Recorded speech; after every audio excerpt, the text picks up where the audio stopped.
Fintech कंपनियों ने UPI भुगतान पर चार्ज से जुड़ा मुद्दा फिर उठाया है। इन कंपनियों ने वित्त मंत्री निर्मला सीतारमण के साथ एक ओपन हाउस सेशन के दौरान यूनिफाइड पेमेंट इंटरफेस लेन देन के लिए मर्चेंट डिस्काउंट रेट लागू करने की मांग की है। यूपीआई का भुगतान पर एमडीआर को लागू करने के लिए फिनटेक कंपनियां लंबे समय से मांग कर रही हैं। उनका कहना है कि यूपीआई लेन देन से उन्हें कोई रेवेन्यू नहीं मिलता। फिनटेक कंपनियों का कहना है कि इस वजह से उनके ग्राहकों को बीमा, म्यूचुअल फंड और लोन जैसे वैकल्पिक उत्पाद बेचने के रास्ते तलाशने पड़ते हैं। सर, क्या फिर माना जाए यूपीआई के फ्री होने के जो दिन थे वो पूरे होने वाले हैं?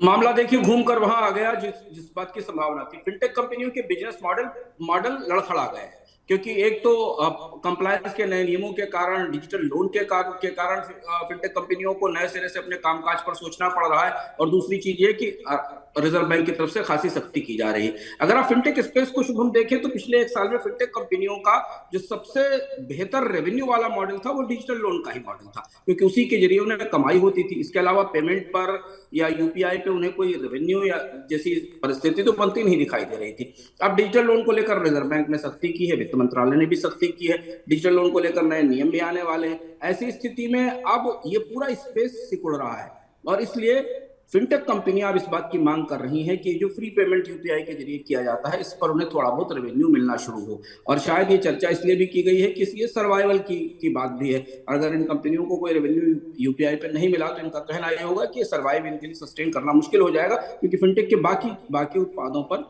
या बाकी जो मुनाफे वाले काम है उन पर अभी तस्वीर साफ होती नहीं दिखाई दे रही है।